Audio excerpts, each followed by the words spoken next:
Welcome to an episode of the Fat Cats Rugby Podcast. In a week where Cobs has announced they celebrate 60. In a week where Warriors have been given a second chance against Elgon Wolves. In a week where we have a public holiday weekend, starting with a Friday. Already. Yeah. As you can see, I'm in shorts, but rugby must be discussed today. Ruben, back from the weekend. Yeah. Rugby Nile and party. Rugby and Nile party. Was it the other way around? Whatever way. It was hot. It was a good one. Of course, for us in the VIP. Yeah. Yeah, proper setup. I think the rugby chill just keeps outdoing themselves and really challenging other rugby grounds. Yes. On how to properly celebrate. And we have on this podcast constantly talked about, besides the actual game of rugby, how are we enticing a lot more people to be part of the lifestyle that is rugby? And I think this is one of those things. It's really, really great what they did, this changing the stage and now putting it down. Usually, we are so used to stages being up. Yeah. People are down. But now the stage being down, Vanessa and the band, awesome. Fampino, awesome. Lydia Jasmine, Yeah. But it was a good one. I enjoyed the performance. But now, I was waiting for that performances aside, we have two guys from Warriors on the podcast today, and we have two guys from Cobs today. They go Cobs, and then we can argue we have four guys from Namilyango on the podcast today. Namilyango PRO. They already told us how biased we are. We overbring Ngo guests. Now we have done it again. There was a screenshot we're going to give the producer to show. The screenshot where Namilyango PR suffered before the Ngo League. So we're now trying to clean our PR. So we have two guests today. They are both coaches for Namilyango. I'll just say their names and then they'll tell us what they do and why they are here to discuss rugby, obviously, but they have stories to tell us. On my immediate left, we have Emmanuel Walakira, the man who I got to know as George Gregan, the Australian number 9. That's the first time. The first time I ever saw Walakira, this is a story we're going to tell, was 2005 British High Commission Sevens, 2005. That's how old he is. And then on my far left, we have Ambrose Kakuru, a.k.a. Payo. Yeah. Why are you called Payo, by the way? I was about to say something. I'm eager to find out why. Why are you called Payo? Thanks, Edwin Ruben, for having us. Of course, once we are in the room, we are going to discuss rugby and have some fun. Why Payo? Payo is spelled P-I-O, though yes. Along the way, girls started calling it Payo, P-A-Y-O. So I have suffered. Yeah. But if you have been to Namilyango College, there is a famous statue called the Pioneer. Yes. It's, so when we arrived in college, in S1, we had this, you have to animate the mass. That's one. So during the mass, I carried the Bible. Yes. Like the Pioneer carries okay. And everyone said, so someone made the comment that the Pioneer is walking, so everyone nicknamed me Pioneer. So the nickname was Pioneer. Yes. But about 4 weeks in, we go to Namagunga for I think it was some church function. I think I was in choir. So when we went there, the girls knew what Pioneer meant. Yeah. And coincidentally, the Ngonians had not made research. So every time they would call me Pioneer, the girls would come to know what I pioneered, what I was the first to do. Yes. So I was attracting all the girls Hey. just by calling my name. So once you call my name, Pioneer, all the girls come, hey, what did you pioneer? So the guys were like, no, we can't give you these props. Yes. So they're like, we're going to shorten it to Payo, which means nothing, like nobody will know. So it was reduced just to Payo from Pioneer. But originally it was called, I was Pioneer. Yes. About 3 weeks, then went to Payo. And it has stuck. I'm even planning on registering it as part of my names. Because it's how I'm known most for now. Wow. He said he was in the choir. I wonder if it was in soprano or... You know, when you join in S1, your voices are still virgin. They give you bananas. But now, over the years, shouting on the touchline. Yeah. I don't even know if I'm in any category now. I think the voices have gone. But I think I was tenor, then moved on to bass. Bass. Me as a soprano guy in the college choir, I used to sit at the front till I missed the one training session, and then I was bounced from the choir. Auntie because of rugby, so I had to be bounced. Emwalk, as you usually call yourself. It is not usually calling myself Emwalk. Eh. I actually took time to come up with the name. Okay. Yeah. If you look at Emwalk, there's EM, then Yes. walk. The EM stands for Emmanuel. Yes. Then the walk thing is just in between there for Walakira. Yes. So it is the creativity around there. So you can also get yours. Mine is Web. I say Web. This one has so many. Mine is Web, Nigovic. There are very, very many names. At some time we had Busu King, something like that. Don't open no What doors. is being cut on? What is being cut on this? Since we're now cutting one, Walakira, I want you to. My first moment I ever got to see you on the rugby field was 2005. To correct you, I think it was 2004. Was No. the bit shy commissioner. Mm, Cup That's was- been 2005. 5, as in For S1, him. as in S1. Yeah, 2005. You played many. You played many. it is eh. okay. He's It is coaching. Actually, okay. that was the Don't last know year. how That was old the he last is. year we ever had it. Not go to the many. So that's the first time we saw Walakira, having him on the field. And then there is this Marcos guy who's trying to score a try. And Walakira carries the guy. And he puts him down, turnover. What happened after? Actually, I don't remember the moment Eh. after the tackle. Yes. I think that is how I started my concussion rates. Hey, your concussion started from there. Because the only thing I remember after the tackle is guys coming from up, raining onto the pitch that we have won. Led by yours truly. So I just saw guys coming and they were carrying, I think, Barasa and Wakabi. Yes. I get the feeling the way fans forget about the moment that has caused the other one. Then they remember that they had to carry me because of that tackle, because it was a sudden death, and actually the guys were doing PDs, and I found myself in front of a very huge, tall guy. So he was trying to put the ball down, to touch the ball down, and I put my body on the line. I carried the guy. I also can't imagine that I carried the guy 5 meters back in that struggle. So I carried the guy back, forced a turnover, and the ball went out. That is, then after I didn't know what was going on. The rest is history. Yes, but we won the game, and yeah, that was the beginning of the name.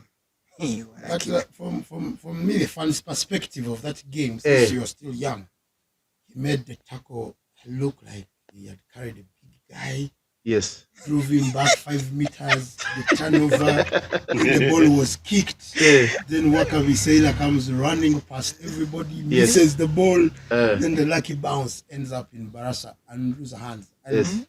you as a fan, you need to know that Sailor was the first. Yes. Andrew was like a real trailer.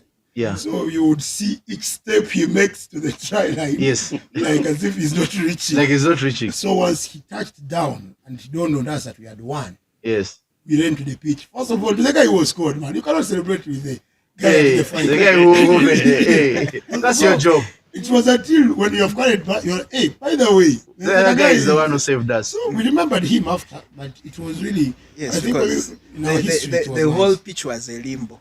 Hey. Everyone was silent.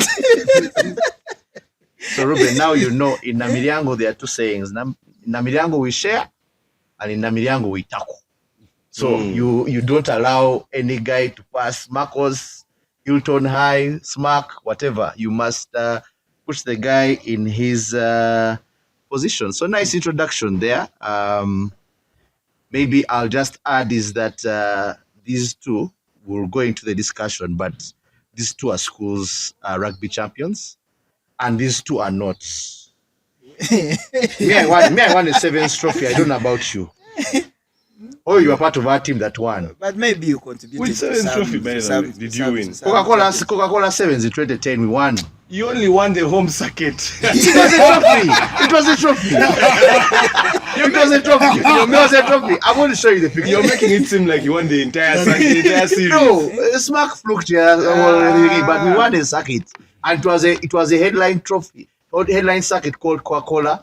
They even won silver in East African Games, I think. Actually, East Africa Games Silver, won they bronze. have a lot of silver. Actually, we won Independence bronze. Cup. We finished third. We lost 2 games in Nakuru. That's so bad. The attempt for silverware is very, very, very, very bad. But anyway, before we get into the critical discussion, we need to pay some bills here. My producer today has said that I am just going to keep quiet. You usually know what time it is, where we are. So we put out a Fred and Winnie B&B challenge, TikTok challenge. Drop a video with your best imitation of the ad that we usually put out here. Keywords: 10 bedrooms, self-contained, 2 kitchens, chef, Wi-Fi, power backup, pick up from the airport, and the contacts are below. So that's the skeleton. I want you to put flesh on the body. So do share your videos.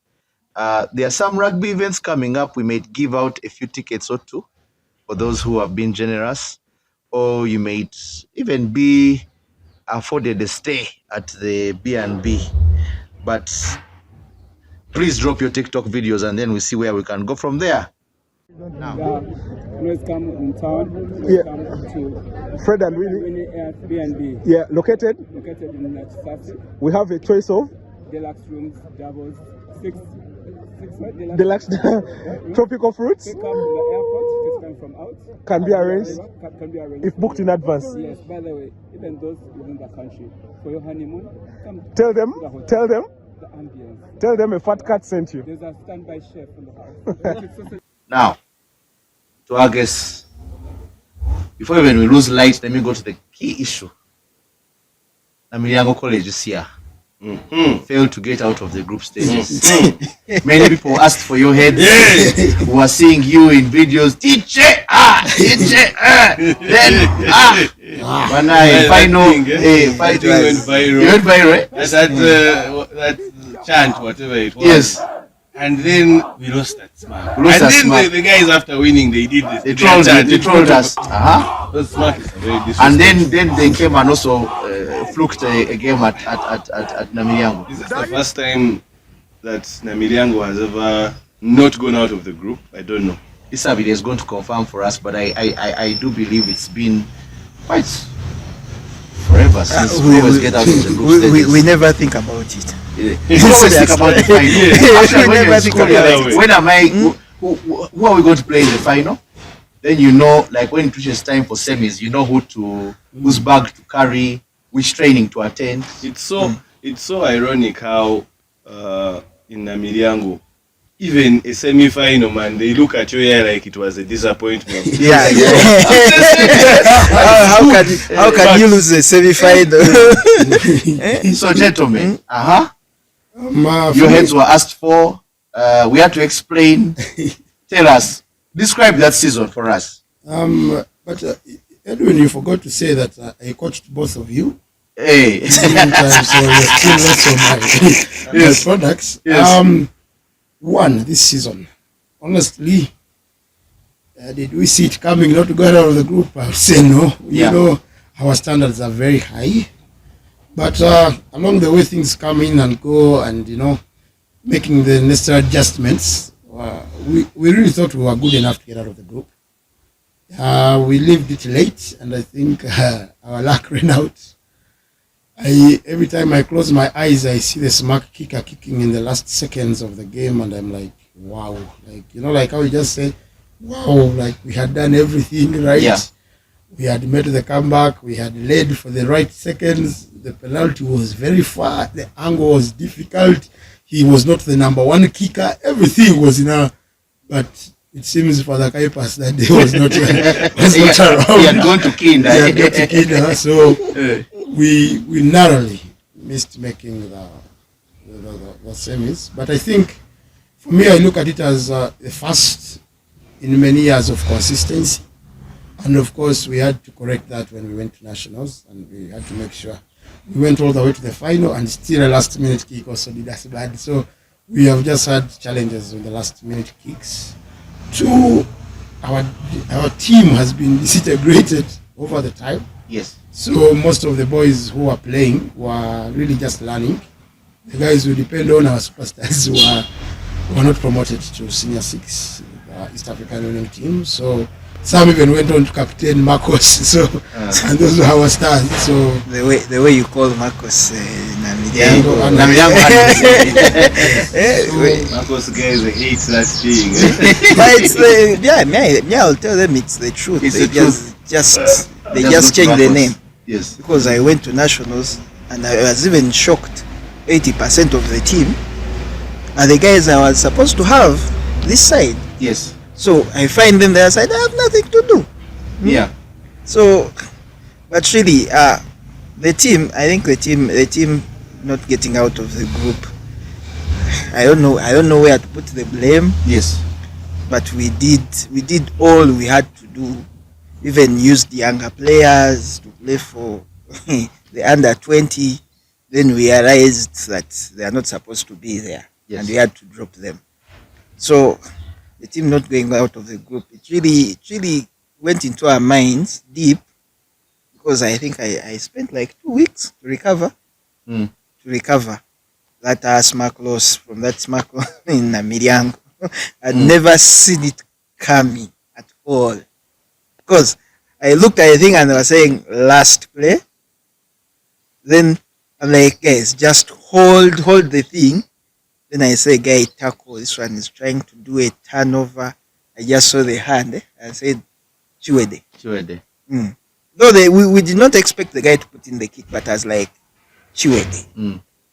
Because it is Chiwede on the other side and Chiwede this side. Yes. If the guy misses, we are through. If the guy puts it in, and they go to the car. Guy kicked us behind him. Even before it crossed, it was trouble. Ruben, we were in our WhatsApp group and we were receiving notifications from Dexter. And there's a point where Dexter was not updating. I was like, Dexter, do you need data? Like, what's up? The thing was, then you come, then sometimes you do the math wrongly. I don't know what he was drinking. Lukambwe, I think in Namilyango was strange. So then he updates the scores. Then I see, was it the match ended 23-24, right? 25. We'll check. But It was a but then you see, then after that you just see, boom, 2021. says game over. Smack wins with the last minute penalty, and I'm like, how to survive? How to survive? Yeah, we usually go have a beer at set after the game. So, you guys had to be. It was neither cold. But what surprises me is that people of us forget that before we are coaches, we are Ngonians. So the way you hurt is the way we be hurting, and yet we are the ones going to be asked the question. And sometimes it hurts more on my side. I can imagine now the pressure we be feeling. Now you guys on top of the coaching pressure, and then being an old boy. And then on top of that, you have to explain. You guys are even saying an old boy. You're saying the hashtag. Me, I even imagine. Because I told guys, I know him, and I've planned. I lost to Smack once. Yes. Remember the game in Smack where they even wanted to cane us? Yeah. That game. Yes. And I vowed to myself never to lose to Smack. Yes. All my playing time, there was no time for me to lose to Smack. And it happened. So I come tell boys, guys, we cannot lose to Smack. That's never happened. We go to Smack the first day. Yeah. They beat us. It's like, now where do I pull the notes to give to these guys? Just start to beef up the guys with words. The guys played. Still, that car kick. We are out. They come to Namilyango, same thing. Because I think I stayed in Nigeria for a month. Yeah. Because guys, let me tell you, I have one problem when it comes to Namilyango. Yes. I have my big brother. I have to answer each and every question. Makumbi. Yes. What is going on? What is not going right? Like you have to tick all the boxes. Yes. So when I want to like have a peace of mind away from Namilyango rugby, plus even the Cobs part of it, Yes. I have to like distance myself from him. But sometimes you have the answers, but in those answers it creates more questions. So sometimes you like, I want my head off. And even he doesn't want to listen. He's annoyed. The fans don't want to know. Whether you explain Okay, it's like, yeah. so Okay. Yeah, I spent a month in Nigeria just to cool down. And from that, I always ask another question. Now, in light of that, now let's go 10 years back or steps behind. You said you coached us in Amiliango and whatever, but many of us don't know how you started this coaching thing. Were you idle? Did you see there was a chance to get your school fees back from Amiliango? You're like, now I can get money from Mr. Muguruma. Now let me come back and coach. okay, let me say it for the record. Yeah. For the 14 years I have coached in Amiliango, they have never paid me a single coin. Yes. They will give allowance and tokens, but I've never gotten a salary. I've never been paid. Yeah. I chose to do it as a corporate social responsibility and give back. So for the long time, I've been there for 14 years. I've never collected a paycheck or money. I've never done this for money. But one thing happened to me when I was, my life journey through rugby was that when I joined Amiliango, I had strict instructions not to play rugby. So I avoided rugby. All my whole life, I never played. When I go home for vacation, as I'm walking around the village, I learn on this small guy's pitch. You know, the small guy's pitch, they're playing touch. And in school, I was a touch master. This When guy it was a comes touch to master. He would give us I would do headache. anything. The dream team used to play a lot of touch. We used to play with them even sometimes. Even Businja would come and join us at the pitch. We would play touch. Now, among us, they are training for game day. It was touch, and I was the best touch player. So by default, your name makes the team sheet. And I'm like, you people, I don't even have to tackle. I am scared. I started avoiding the pitch. I actually played my first game for Mongas before playing for college. Now, of course, you come back to college, you have played for Mongas, you know, confidence is high, you play for college. So when I finished S6 in 2008, my career skyrocketed. And for me, my personal belief is there's no success without a successor. When he was leaving, because I'm a year below Walakira, Yes. he came, he was the captain, he came and made sure we could win. We could win the league when they leave. Now, our year didn't do much to make sure the next year wins, the Kenos. But remember, the Kenos were like much stronger than us, so we couldn't do anything. You guys, you want to set yourselves Yes. up. So now, when I'm in vacation, I'm at home, I become under 19 captain.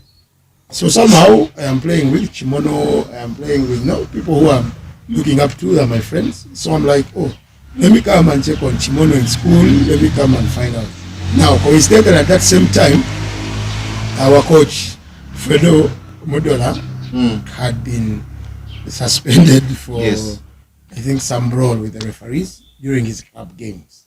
Now, he was serving a touch line ban, but not a coaching ban. So he could be coach during the week, but he couldn't be on the touch line on game day. So now, when we come for the matches, he would need somebody to take the message to the pitch. So the only person he knew who was around and young and because remember on the touchline there was Victor. Victor was the coach. Yeah. So for him he was in the background. So the only person who would, and back then there were no cell phones like you have now. So you literally because you had to read from a piece of paper. Or you have to go and he tells it to you direct, then you come verbatim. And now back then you had to communicate it the way Fredo does it. And Fredo was vicious, his voice was, commanding, and here is like a young Vakist, coming to a team. So you go, and now you would sit that side here at the Dawoodi's. Like I remember there was a game we were playing at Legends, you would sit like towards the Dawoodi, and then look. Then you would know that he's now calling you. Then you walk. Then you go, then he gives you instructions like, tell Ruben to run like this, then now you come back. Ruben. So slowly by slowly, that's how I started getting into coaching. But I never said anything that belonged to me for about 2 years. Because I don't think I told the team. I was part of the team, but all the instructions were just coming from Fred. So you were a messenger. I was a messenger. Okay, that's the best. Messenger. Yes, I was a coach messenger. But Yes. then eventually, I think the ban got done. Fred's ban got done towards 2011, and there was a transition. So because I was around, I kept coming, and boys started looking at me as a coach. So I remained there, but now I was playing actively rugby, so I couldn't come every And I think single that day. is when they started the age grade thing. Yes. So he had Yeah. to do the age grade as Fredo deals with the other guys. Yeah. So now, as we're doing the age grade, I'm playing actively. There are now 3 teams. Fredo is dealing with the main team. And remember, change, he doesn't know anything about the junior team. He's concentrating about it. Yeah. So I started with the juniors all through 2012. Now, 2012, I am actively playing. I become busy. Now, Fredo becomes busy because now he's coaching me at the club. He's coaching here at club. club. So now we can't be available. Now, that's how we started out. Now Walakira comes in on the request of Bismana. Walakira had gotten too many concussions, so he couldn't play. No, it was a medical reason. Medical reasons. So it was- you come and help out as Payo plays. So Walakira comes into coach. Now, as he comes into coach in 2012, hold on, 2011.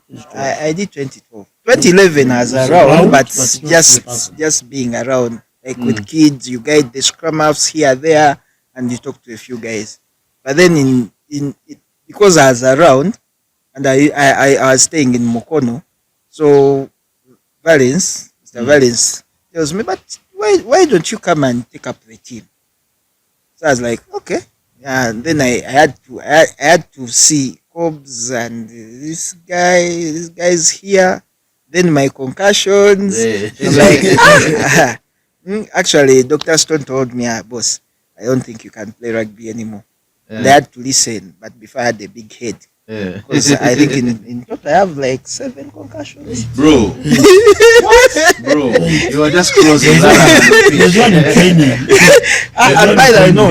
Most of them were in training. Yeah. That is the bad thing. Every You time got to nap tackle time. everyone. Super Tuesday. That is why this one I won't say. Let me just keep it there. There is a certain coach. If he's coaching any team, I cannot. Yeah. Okay. Because that is the time. That is the time. I can The structure of the training made me. Actually, the structure of the training training threw me out. Threw me out of rugby. All the other coaches can't get I remember those days of us in Warriors. We used to have fair share. One on one. the pads. Funny thing is, Those I think I've concussions- those experienced concussions I've were been serious. at Cobbs. Because before I went to Warriors, Warriors, went to go. in my S4 vac, I would go for box training. But those trainings, bro. Punching bag. You guys- I feel like you I'm guys- a senior team now. Oh You my guys God. found it when it had read. I started Cobbs training, playing for box. I think it was my senior too. Because when you're a punching bag of Fred Mudola, Simon Tendo, Victor Wadia, the guy. Smash. Like In their prime. cream de la Yeah. cream of the national team. Their prime. Remember that Their time? prime, yeah, their prime. You're like, you young guys, you're supposed to tackle. Like, Right. boss, they are I telling you to cannot, tackle you, I but- cannot come here from Fredo. Then you're telling me Simon Tendo on the other side. Yes. It was a It's no just a go. little bit But too much. But still, I managed. I even made their team. You remember there were those is it Chairman's Cup at Legends. Yes. I made their team. They had to face my fellow coach now, Makalama. I went for one tackle. The guy slept on me. I was like, You're like, I'm done. it is done. High school. It is done. So me and Walakira, I think, joined coaching Yeah. together in 2012. Me, When it you is 2012. Like the league, I think. The league. Yeah. 2012. And that's when we won the clean sweep, I think. I think, yeah. The And how has it been coaching together, considering older 2008, then 2007? How has it been like? Oh, I think it is not that much different from, because we have the same ideologies. I think since we have been close in the playing times, so he knows what I went through. I know what he went through. So if we combine them, then the other thing, some player of mine called me adamant, but I am not. I am not. I changed. So we listen to each other. So we share, and we are willing to learn. We are willing to learn since rugby has moved from our bang times. So you find guys here, you need to give them skills. So most of the times when we are together, we sit and chat. Haven't you ever had a time where you have not agreed on something? Wise. Those times are there, I think. Those times are there, though sometimes they might be silent. like, you guy, where are you pushing me? I don't think we can go. But sometimes you have to adjust. You're like, let me let it go. If it backfires, then I can attack it. But sometimes you look at it and say, actually, I'm supposed to improve on it. Then it goes like that. Coaching rugby, I think, let this one go to everyone. Coaching rugby, it's not a one-man job. It can't be. It can't be. Seriously, you need to coach a team. Let me say a team like Cobs. I think you need like 8 coaches. Minimum 8 coaches. Because you have to deal with set pieces, defense, skills, fitness. Like one guy cannot do all that. Then he sits at the end of the day and says, I'm doing a great job. But also one thing they don't get, I'm a forward. I have played number 4. I'm a lock. The team has backs. What the hell am I going to tell backs? You understand? And yet, surprisingly, I coach the backs better than he coaches the forwards more than I do. Yes, because he comes for him with backs. You know, backs have some strict code, how you do, and he gives it to the forwards. And the forwards like it. Now for my come as a forward, tell the backs, you see, just position like this, you will catch the ball. And you see, they start catching the ball, I start saying, hey, like for example, you ask any kicker who has been trained in Ambrose will tell you I'm the best kicking coach they have. When I catch you, you kick and the ball will end. But I have never kicked a single ball, neither will I try even to kick it. Our superstar who made us miss the Which superstar is that? You see, when I tell you, we are so close like this. We are so close like this. He knows what I went to do. You know, these are the guys they can't so play just to play for us. Independence Cup as he was handing over. So we beat our team, but then we tie and we go last play. We scored a try at the corner. Yes. And now we are losing. Yeah, the conversion to win. Yes. You need like 1 point. So now, Sabazia, all of us gather, Kajina, all of them. These guys have always the been best cowards. decision is to give the ball to the guy leaving. So that if he misses, we can pin it on him. All of you gathered, and all you And I was not in the So he was not there. all your collective brain, so you give it to Walakira. This is a senior man, he's the captain, already captain. Let's give the ball to the most experienced person. So we come. Like you kick. You know you're the most experienced person, you can put it in. Don't mind, there's no problem if you don't miss. It's okay. How they train me. We convinced him and he also agreed. Not knowing the repercussions for now, up to now. For life, he has been the guy that missed the kick. But truly, we really sat down and said, I understand. Even me, the first time S5, when we went to SMAC, we were playing, I think, we played about which team? Then we managed to score our first try. It was me, Maso, Aredo, we were playing on Tigons, S5. So what happens? We get a conversion. I kick the ball out. Like real in front of the post like this. Real. Our first try for Tigons in SMAC. We're all happy to win the game.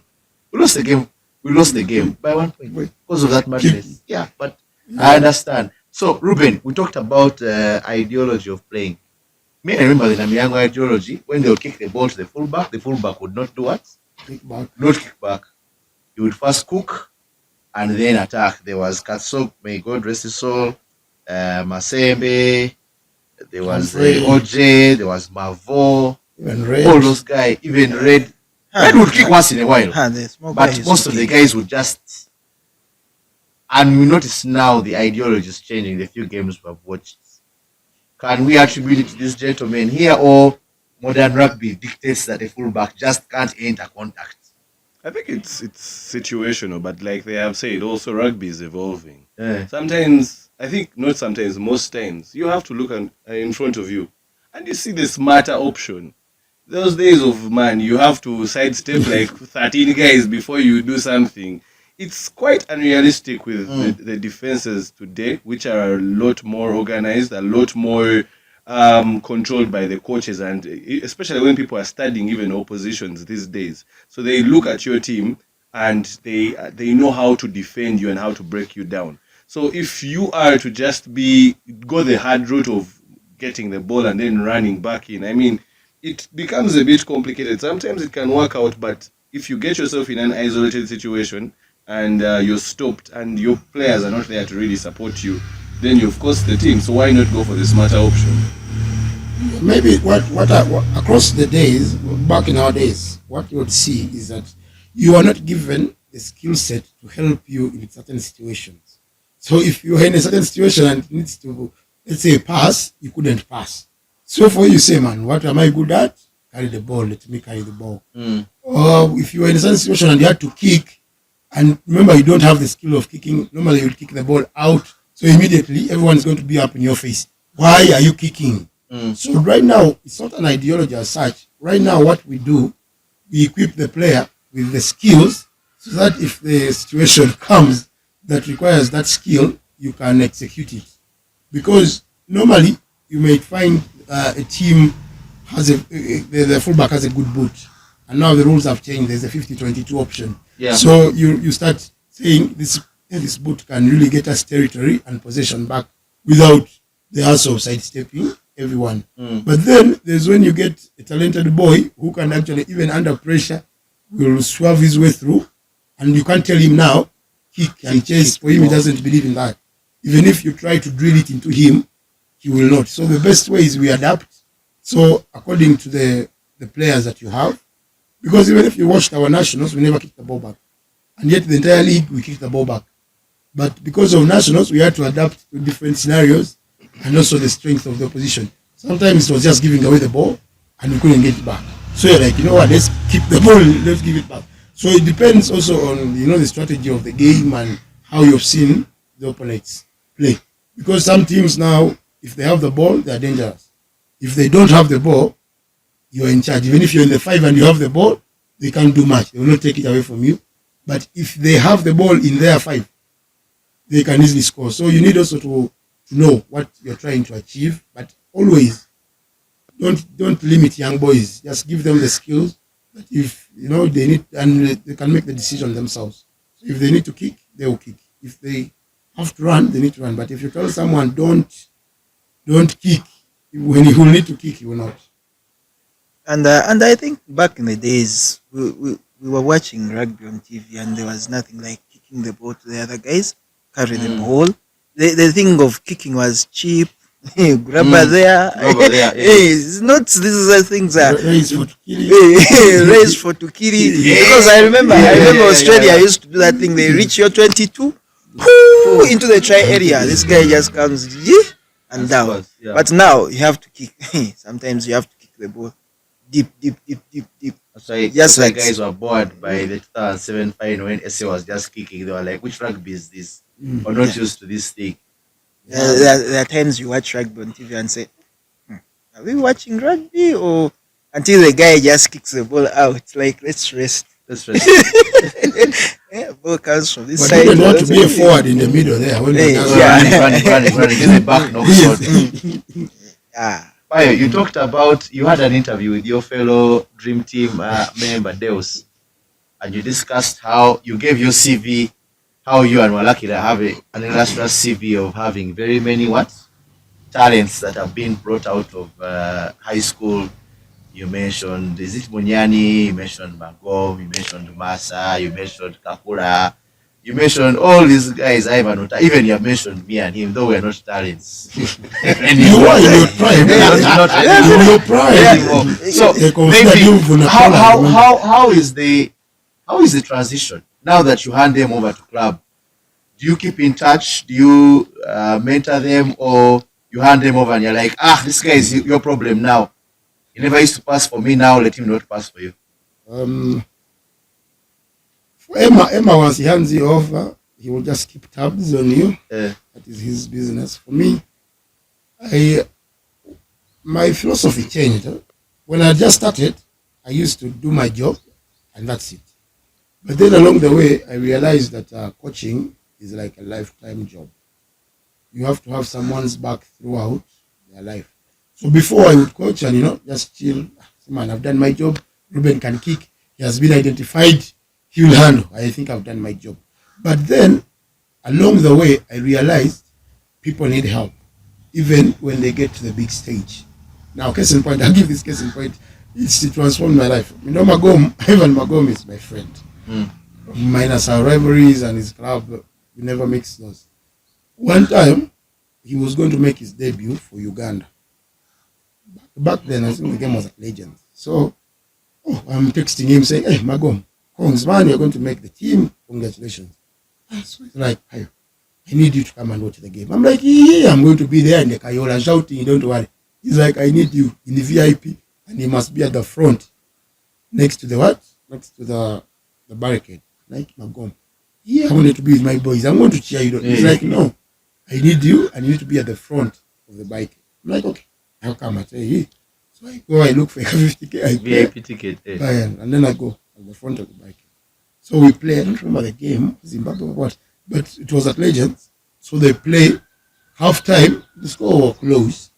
He comes, like as the team is going to the tunnel, he walks up to me and he says, Hayo, what am I supposed to do?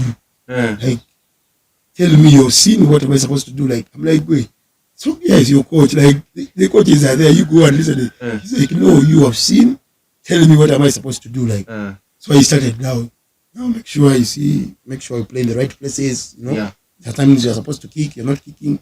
Oh, he's like, okay, I was thinking, but I thought I was wrong. Then he runs into the tunnel. And then after the game, I think we won. I don't remember the score very well. He comes back to say, oh, thank you, Payo. Thank you. If you were not here, I don't know what I would have done because I was not getting out of my head.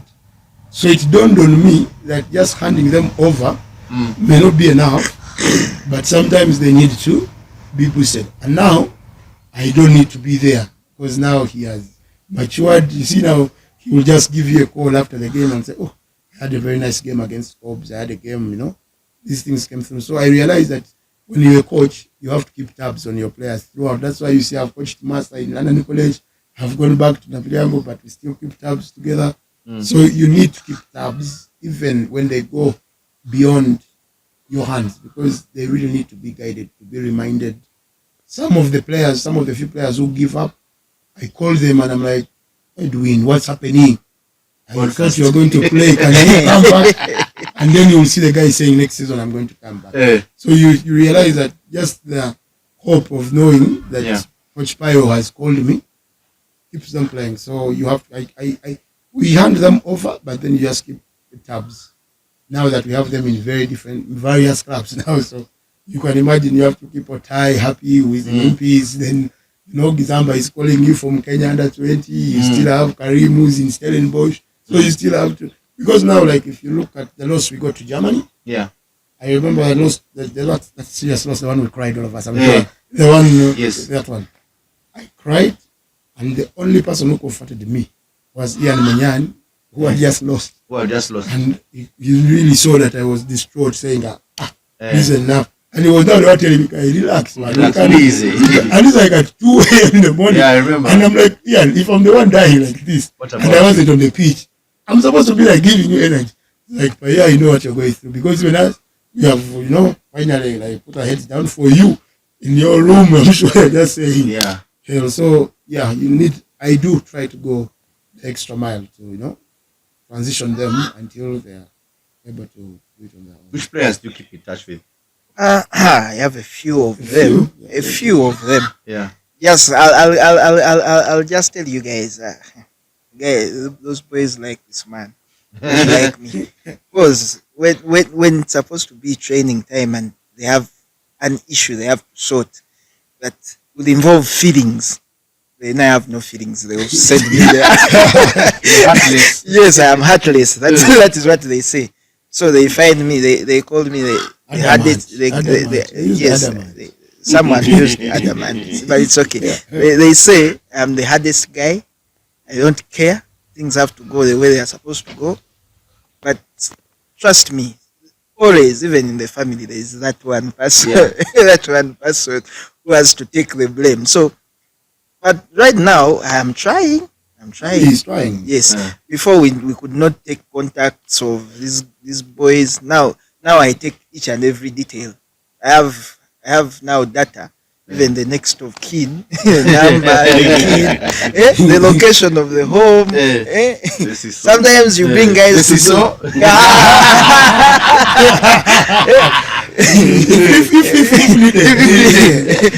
but let's not go into that direction. But he also did it. That's the time, man. They owned us, but this guy is exposed. We're this one, so we are. So right now, even when you like call kids, sometimes when I used to drive, you call kids for the box training, then you're like, guys, the training has ended at around 8. Then you have to drive them to the gate. They say, how have you come back? Come back with a coach. So such things, we have started going that direction. But seriously, I have no one who can even text me that. But surprisingly, when we started out, he was Mr. Nice guy. Everyone liked him. And for me, nobody even would want to sit in my circle. Like where I am. I think the problem came in when I went for the level 1. I started becoming serious. I started becoming serious after level 1. Like I have to do this. I have to do this. So before it was him, he was Mr. Good Guy. I was bad. Nobody would want even to have a conversation with Biggie Pie. Remember, I was huge. But then tables flipped on the guy. Now he's begging to be a good guy. But I'm still hard. For the guys who are out there, I'm still hard. I think the one thing I noticed about that article, many people know you for Namiriango. But I was curious to find out, what is rugby like in St. Lawrence? I don't know if it was particularly London College where you were. You've talked about London how College. You were there with Massa, who was playing as a 10 at the time. He was not a 10. You can imagine that, but yes. He wasn't a 10 at the time, but he was a 10 from Budo. He came as a 10. He came as a 10. Then he was playing scrum half. How was rugby in St. Lawrence? And because the one memory I have of St. Lawrence is when we went for sevens. And for us who were still there struggling, trying to reach the finals, London College was, it was Crimland. We were at Crimland. Crimland was removed, I think, in the groups. Yeah. Then for some reason, they had a dance later on. Now their girls came all dressed up to pick them a hero's welcome. Yet they stopped in the group. For us, we are there still fighting. Even us who want this. I have never really wished that Namiriango had girls like that day. Because we're like, man, for us, we're going to go back. I remember that thing ended in a coin toss that Smack won. And we went back in our bus with a few guys crying. And then you're like, man, these guys are going to have a dunk. For us, we're going back crying. Busy man is saying we're not going to stop at Satan. So if I go there, you just reminded me the coin toss. Right now, me and him have an agreement that if the game reaches coin toss, for us, we just got the last. There's no way. You remember was it the Cubs game? Yes. When the coin just landed in the mud like that. Me, I was already in the dressing room. And by the way, if you look here, if you saw how a child was looking there, it was like a sure that he in fact, they were saying, how do you say the damn young guy? Don't you have like that? Smack guys who understands the coin dynamics. Coin tosses, those, for me, those are the worst. Now, in London College, by those guys wanted to beat London College. When we coached Namiriango, 2013, I think. Which was it? The Magoms were the Magoms. When they were in senior 6, Bizimana writes to Cobbs, telling them, Bizimana wanted us to be officially appointed by Cobbs, me and Walakira, because they felt we were doing it out of being old boys, and Cobbs was not. So when Cobbs sends, they send Ronnie Takome as the person that they recommend. So, of course, if you've trained with Ronnie is like, he has to be in charge. It's called him. So he has no space for us. And for us, while now we had trained the Wanyamas, Nathan, and they had all gone to London College. Yes. So in the holiday, we were there saying, hey, now Ronnie has come. What are we going to do? We are going to be just chillers. When Chill Yama comes around. and tells- Probably would have started a podcast. Actually, the coaching thing would have died from there. Now, Wanyama, I think it was Nathan. comes Nathan and tells- approached me and asked me if I could go to London College and coach them. So I think I went there. The first day I entered the school, I was like, is it really me? Yeah. I was like, Then they tell me, you first go to the staff room. They have a very tiny staff room like this. But to go there, like, these guys who invited me were in the classroom low here. I was like, I went to the staff room. I introduced myself. I said they called me here. I'm supposed to train rugby. And the teacher I talked to was very happy. He was like, hey, you've come. They're just down there. I'm like, what? Yes. This is not a rugby playing school. Yeah. What are we going to do? So I get the guys, they get out of the class. Actually, they went out of class before class ended. They went to their dormitories, changed, came to the pitch. I was like, who do I have here? What do you play? What do you play? Like, they introduced themselves. I'm like, the first thing I do is give you a game, play, and I watch. So they play, and like, I'll need so and so, so and so, so and so. Like, after the training, now the syndrome of this guy comes in, the girls. They come to watch these guys. They come to watch the guys. After you close like this, like, the coach. I'm like, these guys even have fun. I had to invite my man. Back up. Yes. So this one asked me, are we really going there? And the financial bit was tight, but we managed to go through. Those boys, by the way, big up those boys. They collected money. I was coming from Mukono. They collected money. Coming from Entebbe. Wow. Okay. They collected money. They gave us the transport. At times we were like, it's too much on them. You're just finishing their pocket money. So we went there. We trained them. The first tournament they played was in Karuma Sevens, where Chadondo brought Big G, Yes. Philip, like for them they called it under 19 select. Something like the Chadondo select. But they brought cream de la cream, and these boys showed them rugby is played like this. So we were like, now going back to London College after the tournament. They were runners up, but there was a trophy for runners up. So they give them this trophy. And now remember, France, we are from Namibiango. We are from And you all know what runners up means. Runners up. So as we are there saying, what the hell, man? Now you know almost these won things this how kind you of jump red off the card. bus from like Busega there, blah blah blah blah. Then it was late. Like you could not jump off. So we traveled with them into the school. And reached when morning prep It's about. was starting. And- Morning and- prep. Like around 5. The kids were up. We got a hero's welcome that I have never received in Namibiango, even when we brought the African games. Even the principal was in the school. The The late late Muchibi. Eh. La la la. The guy said they have a bull. That's like they gave us a party. For runners up. They're bull.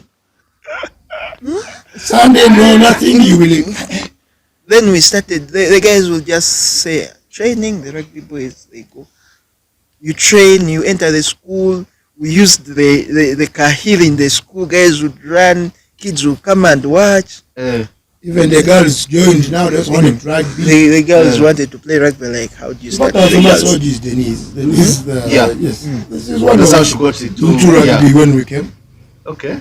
And Then we they found went. the culture there They was- went on and won a circuit at Smack. The one you circuit at Smack. Those Yes, guys. that one I had to talk about it.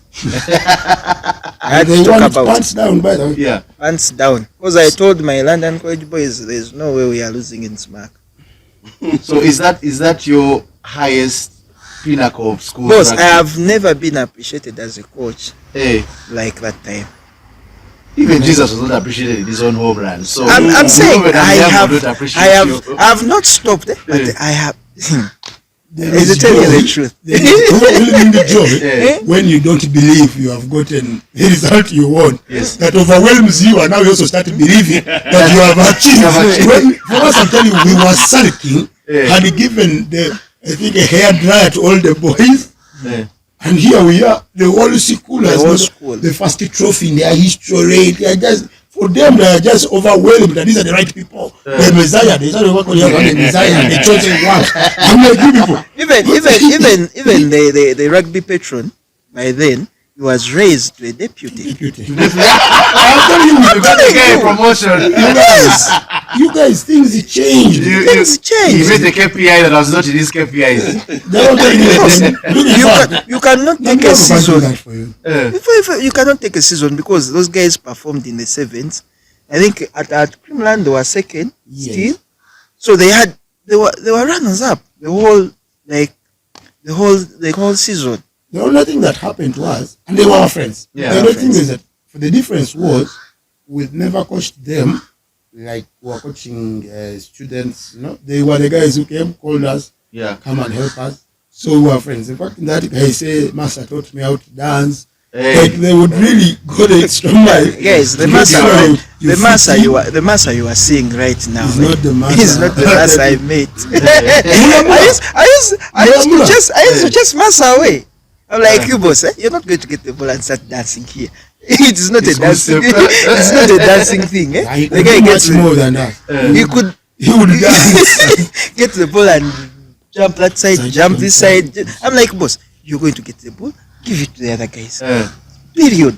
Stop the dancing. Mula mula. And Mula mula. Santos. then there is a guy. Where is Santos? Ogwal. So there were, I don't know. Because if that guy I think continued, He went to Rhinos and then I think yeah, we would have had a beast. But then we had to leave, and the captains which we left were very funny. Back then, we had this beef with pirates. You people, you guys don't know. Pirates. Pirates Yes. and cops had beef, real beef. Yeah. Now, as we are doing our thing, the team is catching up. We know. You know, Pirates we are had learning been out in of London that College before. us. So, but they had left these guys out. Like I think they didn't have players. So when we went there, did the sevens tournament. And they have won. They won. Then Sama Hamia comes in and says, no, this is a Pirates thing. Talk to the teacher. Then they were like, these guys can't coach you. These guys are cops. So we went away. Fortunately enough, our man left Namdiango. Oh, okay. At the same time, So we had to go Let's come back. back. We just went and sat in and continued. And the funniest bit was that the team that had just won circuits, which was unstoppable, the Namiango couldn't catch them. When we went there, now Namiango was now beating them. But so for me, I really miss the time. I think we are going to do great things in London College. But maybe it was luck. Isn't it a bit? It seems so immature to me to be like as if you come in and you say, okay, we call dibs on this school. This is a Pirates school. Now the challenge was not that. The challenge was Sam was going to be like, let me call it supervisor. You get it, then for you do the donkey work. Then you take the Then he praise. takes the credit. You understand? Now for you look at it and You can't do that. and that's how you see. That's how all of them ended up going to. Right. No, it's Actually, looking out we- for the interest. Yeah. We were even called traitors at one time because all of The them, Cops guys, all of them. were traitors. I remember We were one all time. traitors. So you could credit Sam. He looked out He saw the potential coming out, and he was like, Yes, "Never kick these guys out." Yes, he captured the moment. He was a sharp man. Yes. He captured the moment as always. He has Yes. been And that's why I had to go, capturing. because he was Yes, a he high- was, man. Yeah, because during that time, I remember guys coming to me and saying, because these guys left London College, went to Pirates. Then a few guys like the Magoms also went to London College, and now I was in Namiriango coaching after coming from London College. Now the Cobs fraternity. Guys came to me, you hate Cobs. How can these guys go? This guy hates I know how Cobs. Cobs guys does. At that time, Cobs guy. I would not attend any Cobs game. Yeah. I was not attending. I was like, I have my Namiriango. And the worst case is that once you hate him, synonymously, I also get the hate. You get the hate. Yes, that's So my I was association. like, I was like, boys, you guys, look at this. The other guys were captured from London College. These are their friends. This is their year. They all decided to go the other side. Yes. And back then, the Cobs Wow, guys, full, man. The squad Eh? was full. there's no way you would You make a replace. squad from campus. When So- before campus, you wouldn't break the team. You guys were there. Yeah. So You see, Yeah, box was full. The reason So these guys, Yeah. these guys Like, bro, were convinced to go the other side. I think I was still playing like 9-9 there still. Yeah. Man, I looked at the guys. You look at there like 5 guys. Who I are was like, better than you. like, bro, when am I going to get a chance to play? Yeah. Like, let me go somewhere else. So that happened. Then they called me a traitor. What? I So don't like. I don't. I think we were traitors from London College. Then we went back to college. So that is when I think I started the fight of like, let me take the kids to box, and then when they arrive there, Whatever happens, happens. so Like me, I've done my part. It's up to yeah, you. I think there is a lot. I even brought in box, and I was like, I have to be a player. I'm going to play with you guys. Yeah. I saw that some seasons you played. So That now- was, I played some sevens. Anyway, for our record, we are on that team which has the highest scoring Yeah, match the in over the country, 101, 152. the record. About 50. 53. You tried to break it even when I was not there, but you failed. I was not on that team. Remember, we were in the stands still. Another one was called for Mugulu live wire. I was in Mugulu, never training. You just Nah, threw but- me in the fight. But So- that game was weird, you guys.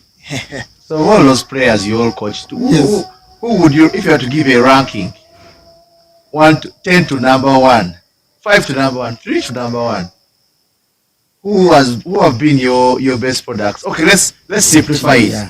Yeah. I'm going to give you positions, and then you tell us which guys you have done really, really well from. Let's say center. The center. Let's say the center.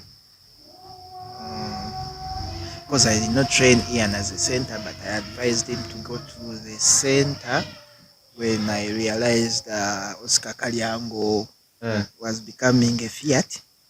Old machine.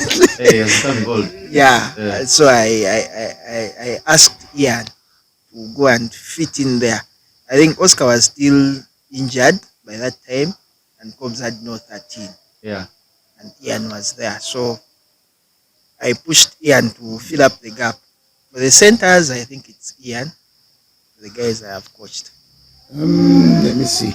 Probably in 14 years, looking back to 14 years is not easy. Yeah. Right now I'm starting to realize why Museveni knows so many things. Yes. I have little memory. Yeah. Of course, Ian will come up because, of course, he has impressed. Massa has held his own at center, though I did not expect him to. But for me, the best center, but he has not lived up to his billing, would be Mugume Andrew. Oh, the Cobs guy. Because he was going to be, of course, lifestyle habits, as you say. He was going to be a beast, but then I really wanted to see him at a bigger stage. I think he had started developing the talents of a center that we've lacked in a while. 12 positions specifically for 12. Because these are the numbers we've managed, to fluke in people, but I thought Mugume Andrew would be the guy, but of course, you can't predict the future. We are yet to return. Yeah, we can't predict the future. But hopefully, if he comes back, you could see what I saw. What about in the forwards? In the forwards, I knew Kakula would be a star. That one I even mentioned in the article. Kakula played as a starting prop for the Anchors when he was in senior 2. What? Yes. Then he broke his jaw. Hey. I remember talking to him. He broke his jaw, and then they had surgery to repair his jaw. On the parents' bill. No, now Cobbs contributed, Cobbs contributed. and then Nakoba contributed also to the bill. So I remember one time engaging him, and he's like, by the way, just because Cobbs paid my jaw, I chose Cobbs over Pirates. Wow.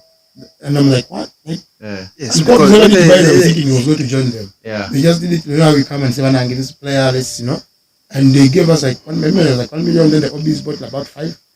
But he told me categorically that he joined Cobbs because they helped him with his job. Now, for me, his attitude from way back, he's now quite an experienced prop, just that people are seeing him for the first time. Yeah. But he has been playing that position since S2 in a competitive manner. He even attacks me sometimes saying I made him miss trophies at under 15 level because I just threw him in the deep end. But for me, once I see talent, I do take it with both hands. When this Joko Jude, when he was still 8th man in school, I told him he was supposed to be a hooker.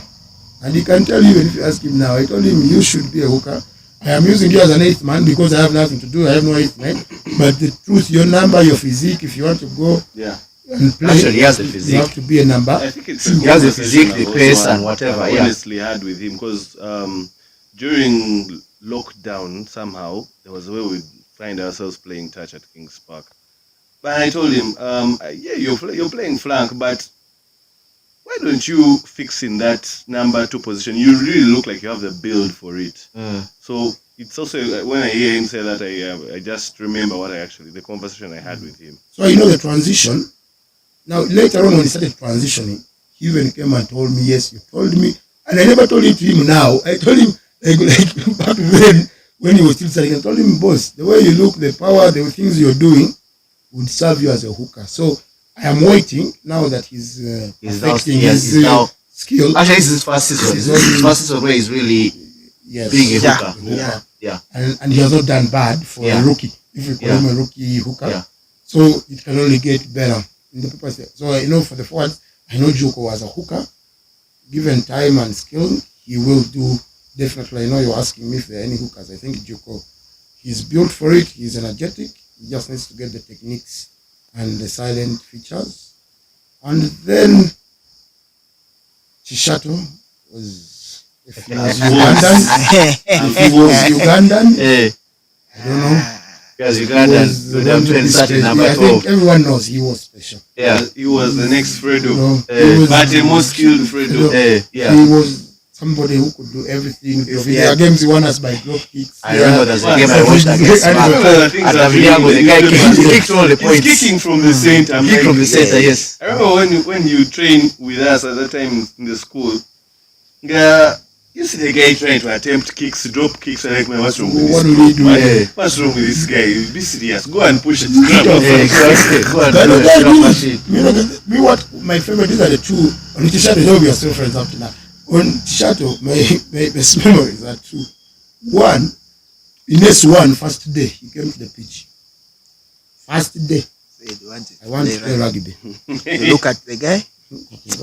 He's but the first day, people have just come, they still, how your kids are around in college, I want to play rugby. So I was like, okay. He was fully kitted. The second memory I have about him, I think we were playing the final.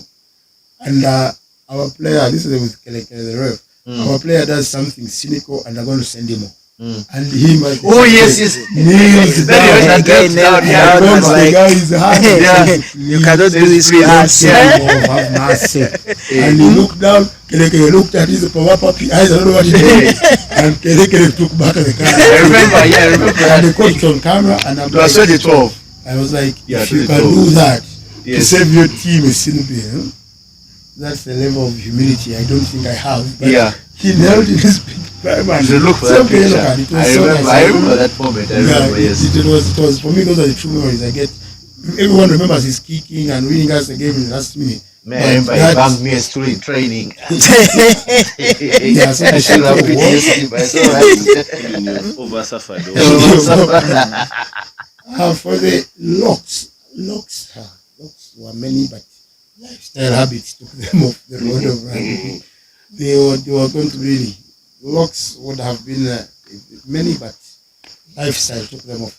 But generally for me, I think everyone we've coached along the way, surprisingly, we've been taking our stars. For us, we don't measure our success in trophies as people do. We realize we have a player we've coached in every facet of rugby and every region. When you go to Arua, there's the captain. You have the guy who was coaching the ladies team from Arua recently. Yes, finished the yes. When you go to Kabale, you will find someone who coached. When you go to Elgon Halls, wherever you go, Mbale, Soroti, Moroto, Walukuba has. We have coached somebody who is adding value to the team. Maybe as a TM, a coach, a player, a Fat Cats podcast. So, so for us, that's I think we almost have players in all the clubs. Yes, I think we're trying to do a survey, and I think we're trying to say if we don't have it, let me see, Heathens, no. Buffaloes, they was, but I don't know if it was in Bisons or Buffalo. That's the challenge. But in the junior sides, not even the Huchiles and the who. The props. I got them in box. So when you look around, when we scan, we see in hippos there's no one, but the rest we make up part of the Impis team. Cobb's team almost. I remember there was a time I had to draw for him and say, Cobb's, I'm only looking like 4 people, and then the rest of the team would be coached by me. Well, the backs, the guy have coached and I think he has managed to get there is Spencer. And that's Spencer as well. Yeah. So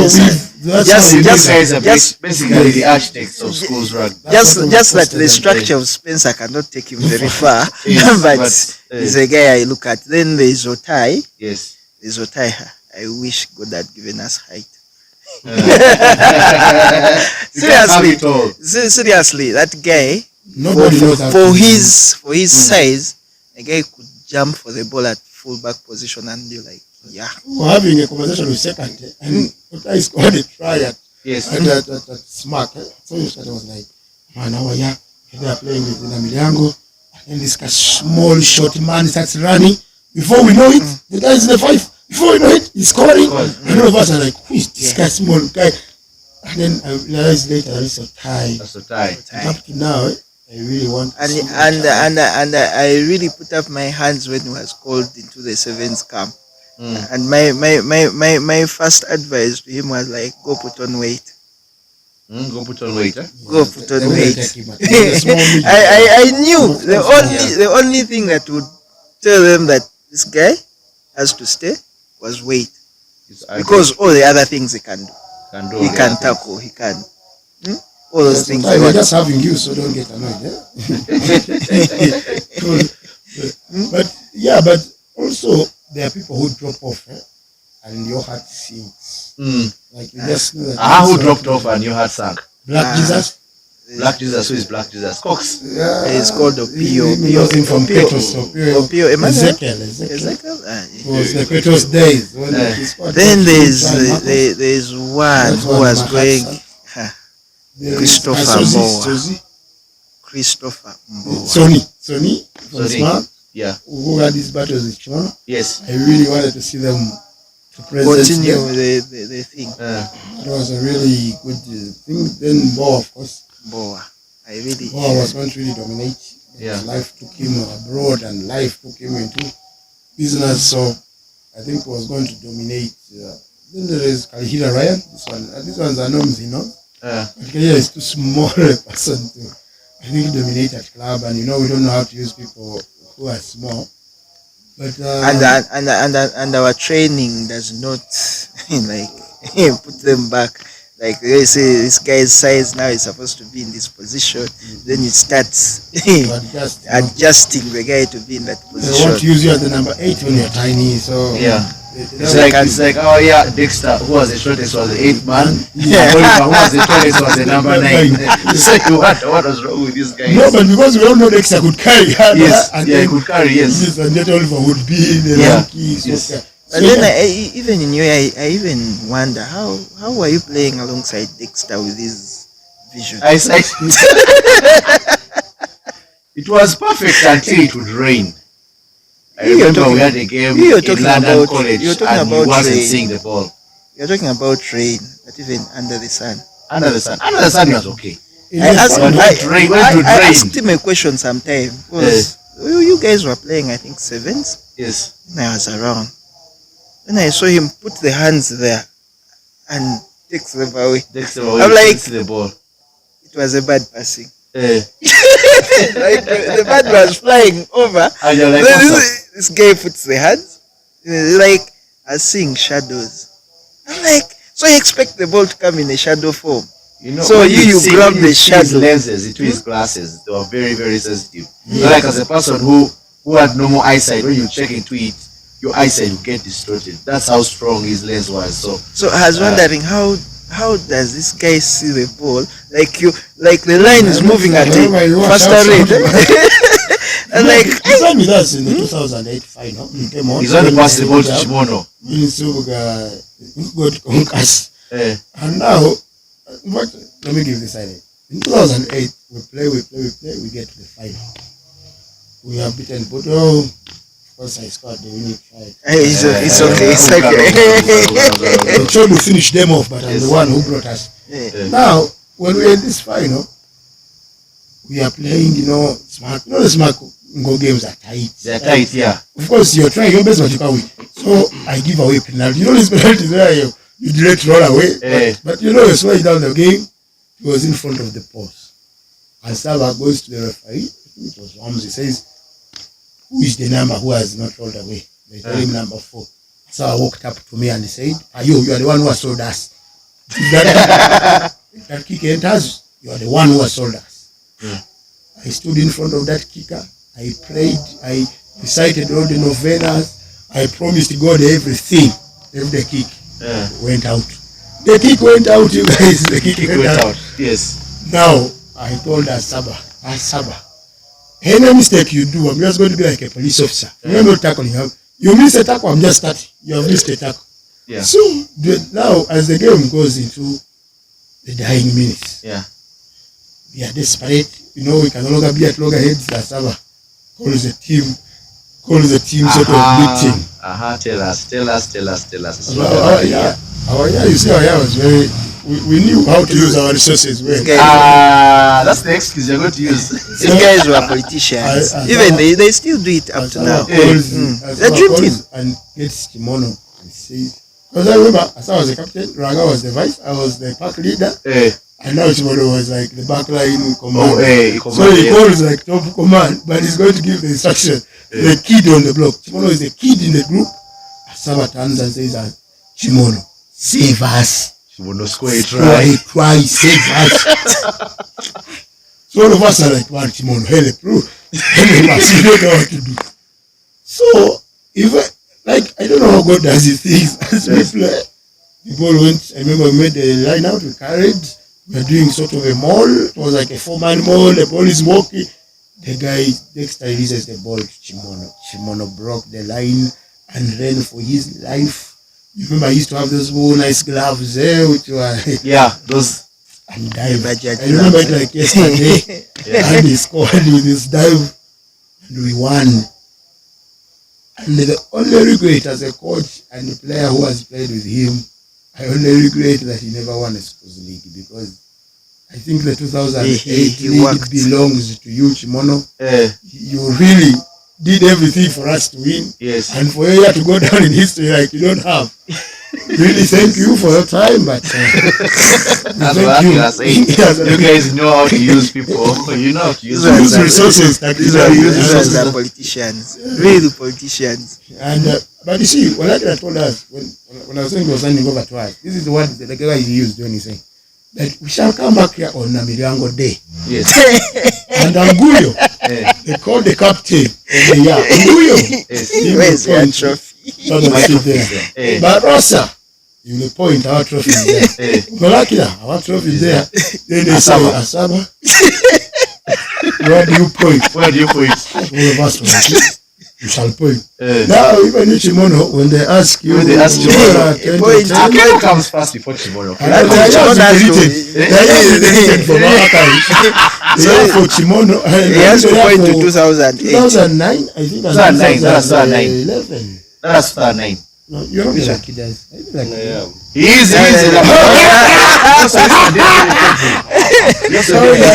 Yeah. Yeah, the Lakidas and the Kenos. The Kenos. Yes, were deleted in the archives.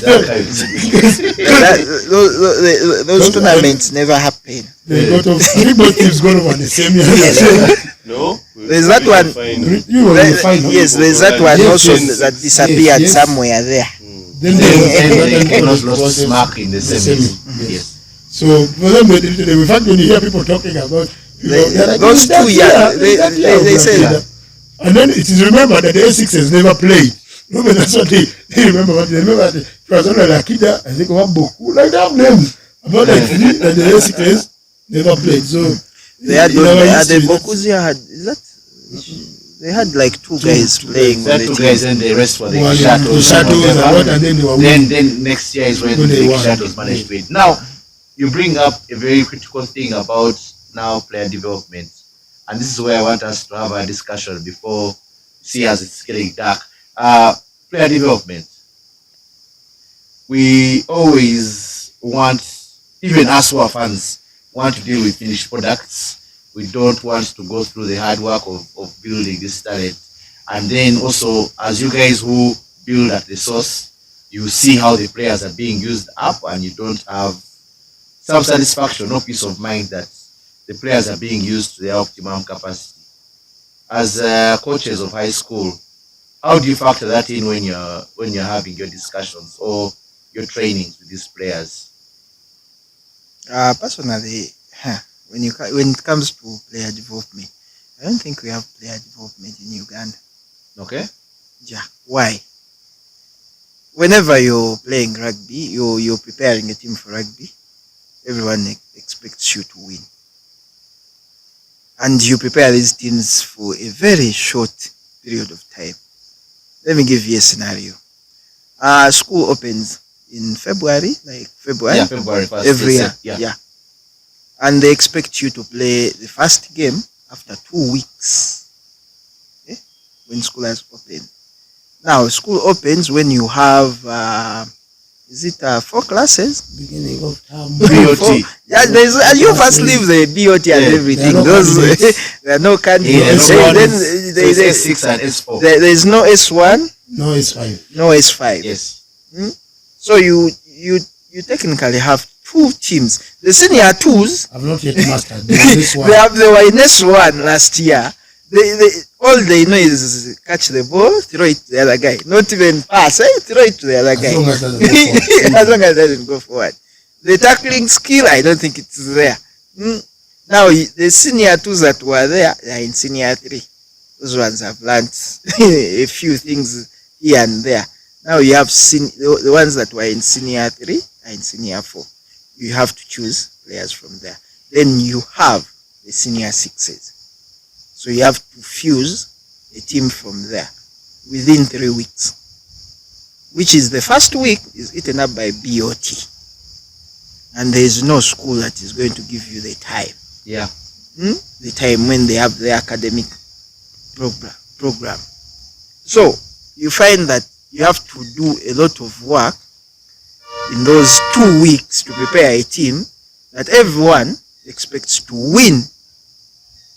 That is why you see we start having good rugby in schools league towards the end. towards the end. They are Because now, picking. yes, they have picked up. And there are very few games. Because this tournament is finished like in 2 months. You're done. And you expect to have these kids to play the nationals at the end of that. Then when you come back, you'll find that most of the kids have dropped off. You guys are saying we are going to read the books. You have no control over that. Then you see, is for sevens. second term is for sevens. So what happens in the 15? And after the sevens, you're supposed to go for East African Games, which is 15. It is 15. You understand? So we have now to come down and draw programs if you're to develop. But now that is to me. I don't know what other coaches are doing or what. You have to draw a program that you develop a kid.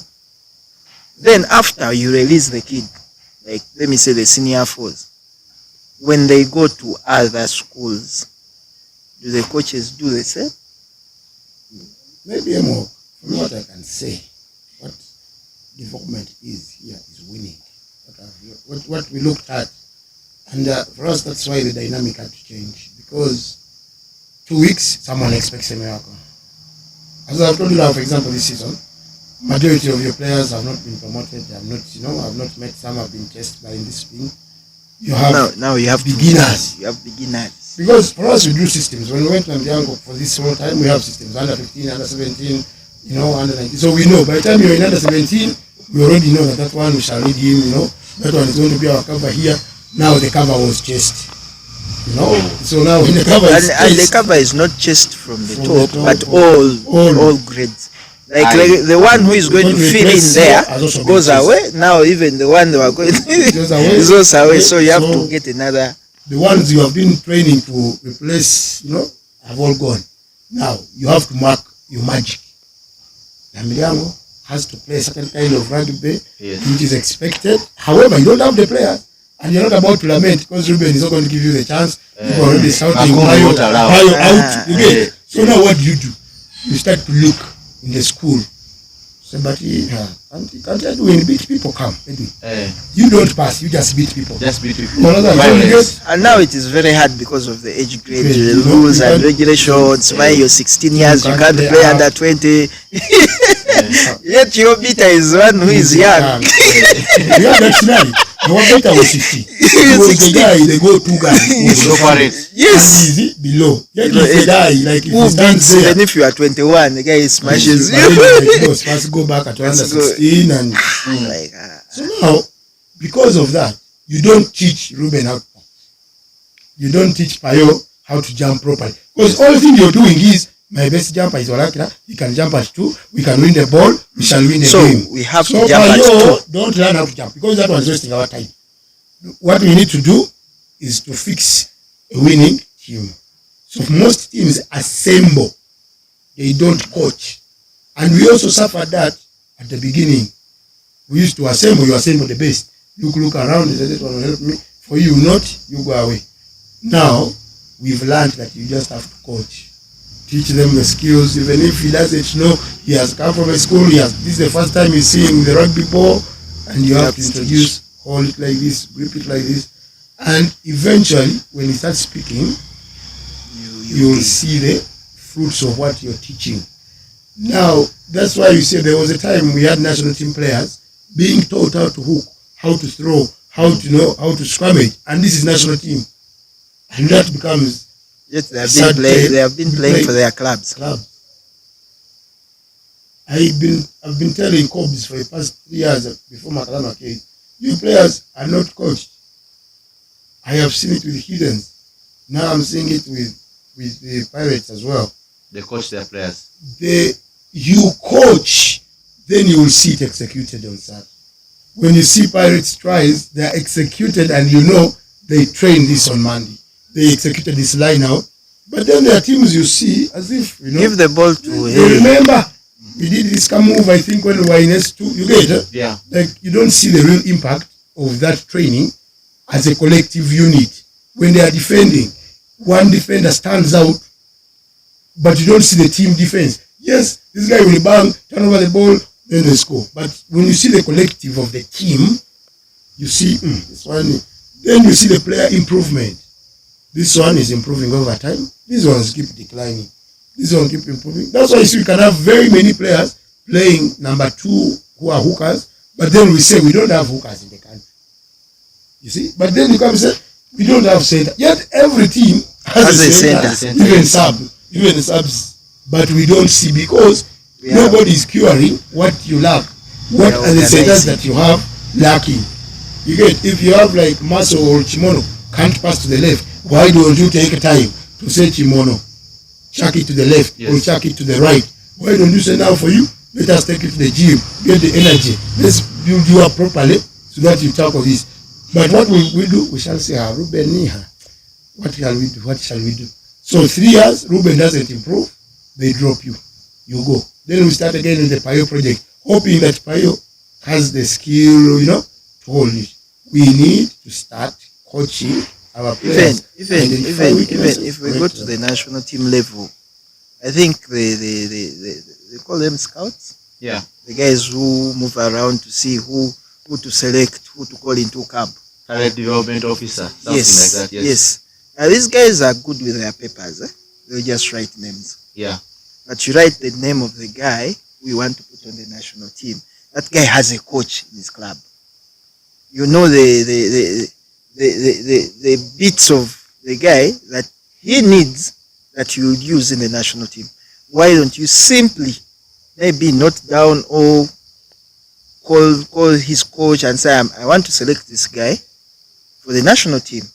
Would you coach him or train him in these aspects that you want? That does not happen.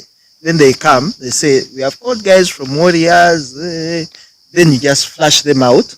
Yeah. So it looks like you call the guys to make the numbers, but you have your selected few that you will put on the what? On the team.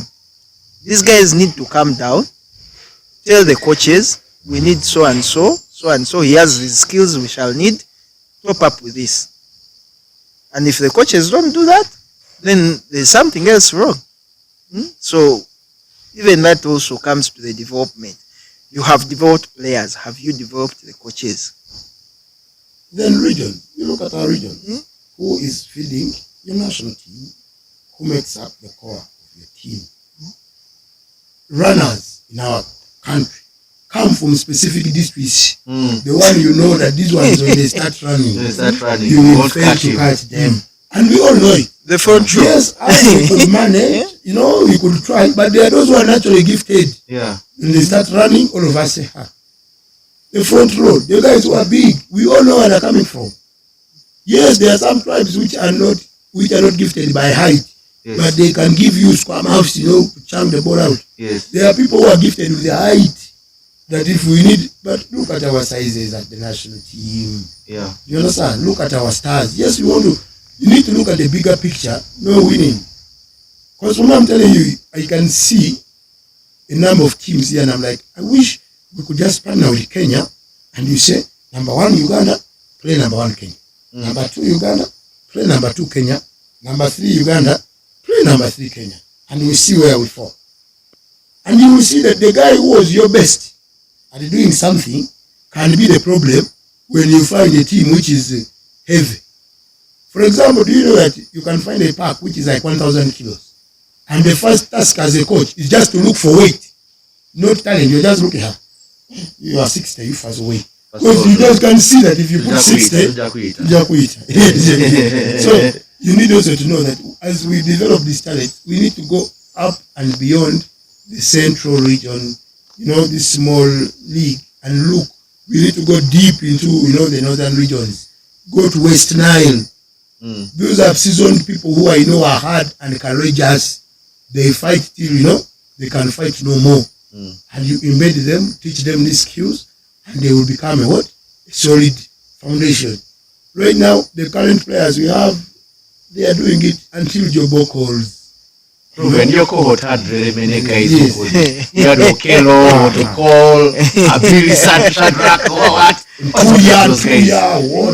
We gave you DD.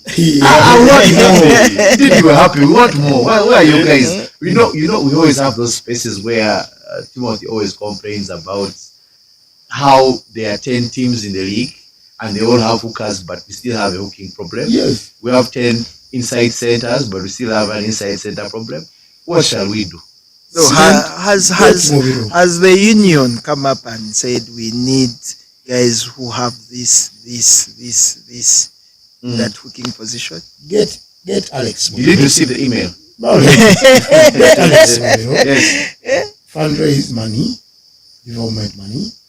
Get The money is there. It's coming from World Rugby. Send him. Mongas this week. Train the hooker. Yeah. Move for more because he's the best. Yes. He's the legend. He's the African champion. So what they call when they are not you sort out that Yes. that department.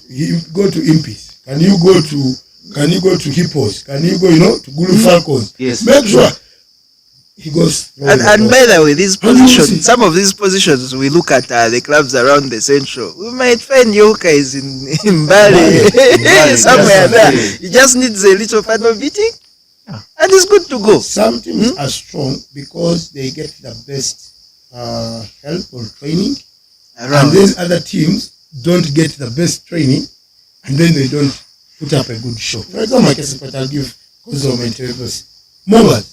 If Mongas go to a forwards coach, Problems. if Mongas got someone to teach them the right scrummaging techniques, Problems. techniques, forwards, and I'm not saying the current coach is not doing his bit, but I'm saying I don't think they have a specialist. Yes. Like if they had someone there 24/7 only watching you as a forward, every team would suffer with the pack size of. And they have money, so they can afford it. You get it? But now you'll find Mongas being tortured by Buffalo. Why? Because Buffalo's maybe not a technique of how you can angle, how you can shoot. When these ones are big, There's also They squeeze them. Everyone. Whenever you'd always go to play Mongas, you'd be like, how are we coming? How are we coming How are out we from coming this? out of that? House of pain. Yes. Once it was House of Pain, we had Adigas. Yes. You see, so Adigas is laying down the law front row wise. Yes. Then comes me, who was the Lock. So we are setting the platform that we look, man, if you don't go below this, we need to keep here. Yeah. Now, if you're going to deep, if at any one point Adigas is going to drop his head, I am there to hold him accountable. If I'm dropping Olwenyi, Olwenyi, behind him yes. to say, push. If Olwenyi is trying to drop in Suga is the 9-10 Olwenyi. Even if those guys don't push, you must carry the ball and get the same meters. Now, when you look at the team now, when they are going through their recovery processes, you find like all of them are like on the same level. So they need somebody who is full time coming to say, you know what, prop, at least we may lose the game, but all the scrums are ours. If you look at South Africa, that's how they have their benchmark. Yes, you may do some funny things, but when it comes to scrum downs, if we lose one, we've lost the game, even if they're winning by 100. That's their benchmark, because they know when it comes to scrummaging, you must field them thoroughly. So now, if teams just got a little help, we would get the hooker we need. If we have the best centers, where are the centers veterans? Where are they? Call them and say, you know what? Paul Kawazi, I saw him recently. Call him and say, Kawazi, can we move you around? And you tell people what you saw and teach them. So that we solve this. Otherwise, we are going to lament every single time. Right now, I get DMs of people telling me, when are we doing the scrum half camp? When are we doing the fullbacks camp? When are we doing I also hey, seriously, we need such things. Yeah. We need such things. Because I was telling people, whoever is playing scrum half in the whole league, there are very few people who are playing as scrum halves in the league. People are just passing the ball. That's why old Musei Gama comes on. Calls people down here. Still Gary Kumbe. He knows the notes. He has the notes. And everyone is like, I'm playing rugby. He's short. After they get a bottle of I don't know, bottle of beer. So rugby is finished. Needs to be a continuous development. Yeah, let me use this opportunity. I would like to urge the union to please pass on the development plan for maybe a year or 5 years. Maybe it might involve the coaches down this side, everything. But they should not develop only the players. We need to develop everyone.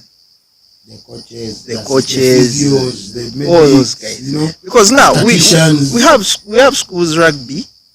We don't know if it's the doctor, physio. We're supposed to handle certain cases. The nurse, yes.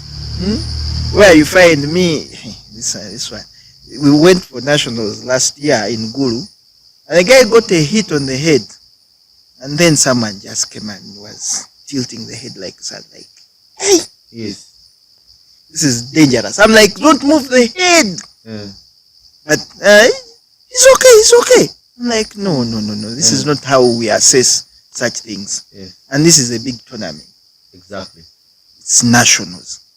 And these are the kids. Just because the kid was from another school that we were playing against, they thought I was doing it in bad faith. I wanted their kid to get off. But these are the guys I'm going to cheer when they are playing for Uganda.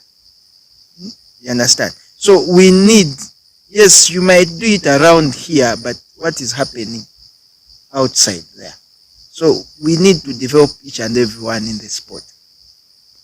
The technical bit of it. Yes, they do camps. I know there are courses that happen at Chadondo, but I think someone just goes there to get a certificate. They are not really into the game. You put it on your Twitter bio, level 1.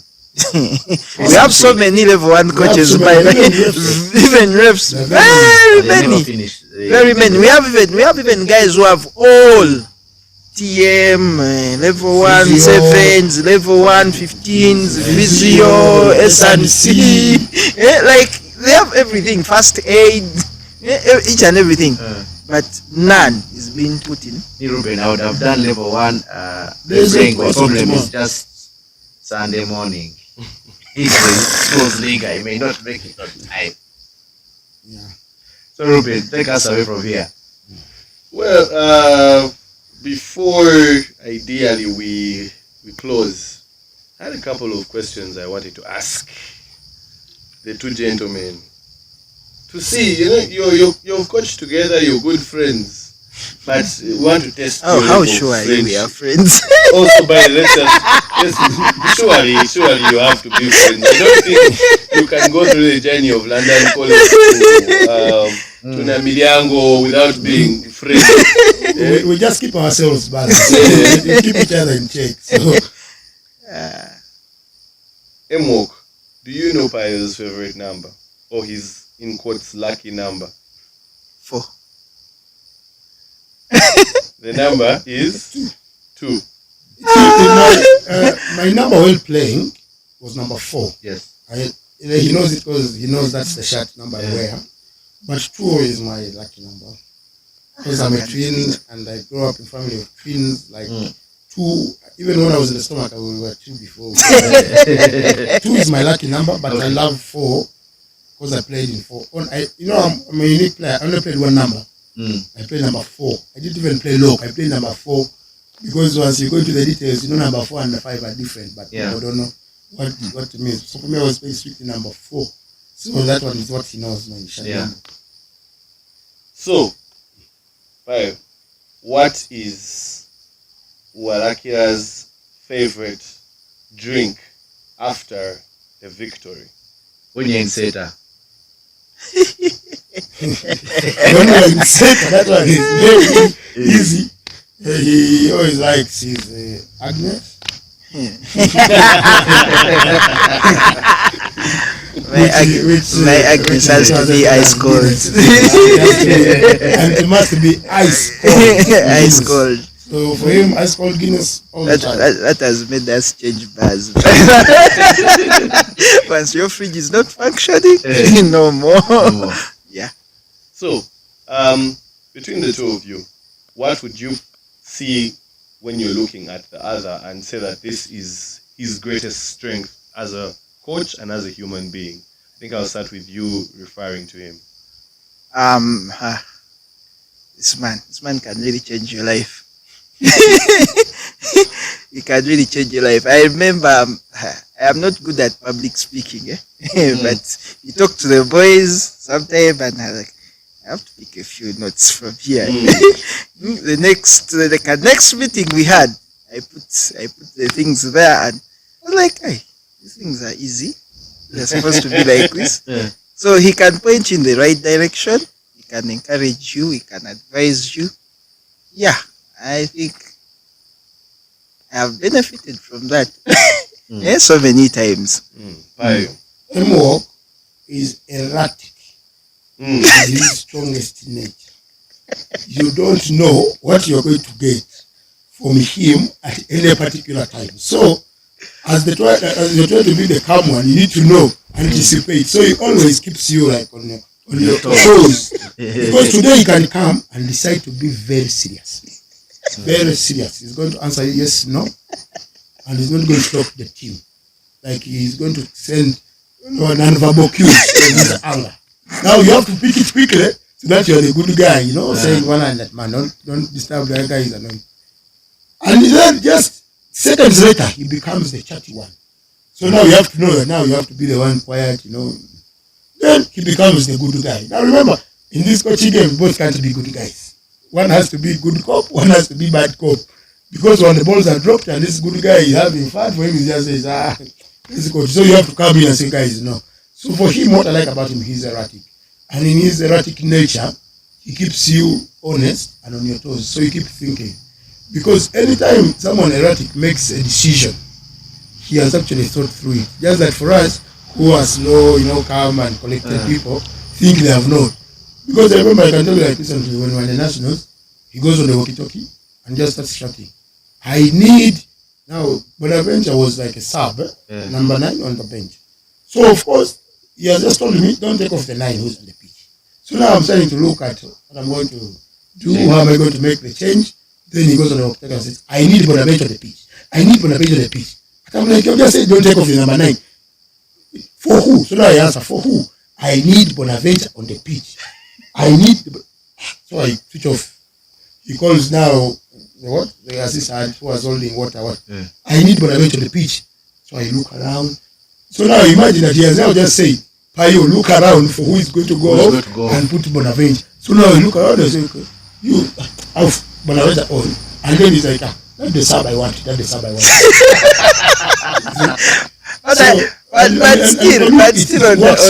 But still on that thing, we had already discussed. The number 9 is not getting off the pitch. So when I say this one and stays on the pitch, but this one goes to number 9. So he knew that I was talking about the fly-off. The fly-off had to leave the pitch. Just that the fly-off was our kicker. But at that time, we never needed the kick. We needed to control the game. So that's what I can tell you. I like him because he's erratic. Like he really pushes. When you see him under pressure, because remember it goes through all of us. That's why I said that being on that bench, I said even in the article, everyone here assumes they can be a coach. Yes. Until you sat in that chair and you're given the power. I can hear all the fans, the chants, the shouting. Whoa, I'm telling you, I used to be you. I used to abuse the coaches. I used to think they don't know. But trust me, the coaches you see there make decisions on the spot. Tactical injury, ward, substitution, sin bin. You have to play this game in your mind. That this, as you shout, just know that the coach is things that are going through his mind are more than what you see. He has been with these players every single day. He knows who is fit, who is unfit, whose shoulder is weak. He knows who was on injection, whose injection is again lapsing him. Maybe in 10 minutes time he has to go off. Kume is the man of the match at the time. So you don't have all those details. So when they make the sub, you're like, is he stupid? How can you take off Ruben? He was our guy. You get jet for you. Ruben has even come and said, man, tell him my time is over. So you need to know to anticipate. We have become more, now for us, we have become more, psychologists. Because some people's problems, by the way they perform on the pitch, comes from issues they are dealing with in their life. So for you can come expecting who to score twice, yet he has lost somebody. And he's sad.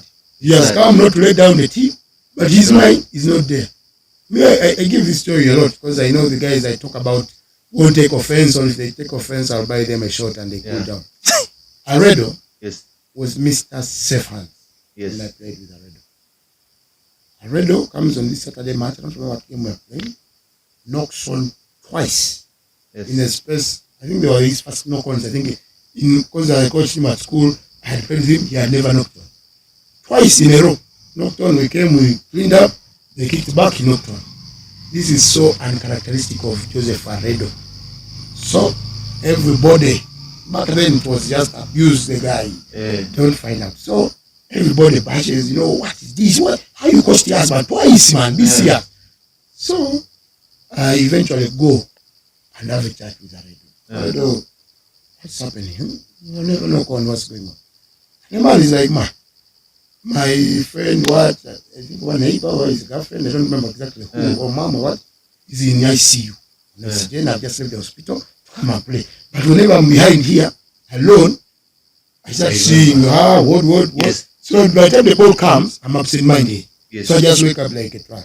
I'm like, okay. So what do you do? So I said to him, so what you do? You just keep calling my name. Like, just keep talking to people so that you don't get absent-minded. We finished the game. He never knocked on again. Then he came and said, oh, Payo, thank you. Everybody abused me, but it was not helping me come out of for you saw and talk to me. So as much as we know how people go through a lot on that pitch psychologically, even before the game. So for me, I believe that even as you coach, you need to go beyond the physical. Somebody can be physically fit, give you all the tackles, but on that day, his mind is off. Can go to Ugandan problems and the ship sinks. Wow. But you guys can hear me. I don't think I can hear myself in these things. Trust me, it's very clear. The time has reached. Which time? My Full time. moon. Yeah, I There's think no good. it's been a very, very interesting conversation. And it's about that time. With tomorrow being a public holiday, there's a lot that can happen between now and a couple of hours later. So, but it's always good to listen to coaches. Usually when people are talking about coaches, everyone thinks about the coaches at the top, the coaches in the Rugby Premiership, the coaches with the national team. But there are always those people doing a lot of the work at the back. These two gentlemen, the likes of Helen Buteme, and many players, many people within their journeys and their careers really attribute a lot of their development to these individuals, I should say. And there's a lot that still needs to be done in Uganda. There's a lot that still needs to be fine-tuned when it comes to the grassroots, when it comes to development, when it comes to the whole conveyor belt, the chain of how players are developed from the first time they touch a rugby ball up to the point of when they are donning that national team jersey. But how are we as stakeholders of the game also putting ourselves in position to support the different structures and to even create these structures to make sure that everything when it comes to players, from welfare to the way they perform, the skill sets, is properly set. I think that's something that we can ponder on as we put our foot forward in trying to really contribute to this game. Ladies and gentlemen, that was our edition of the Fat Cats Rugby Podcast. See you next week.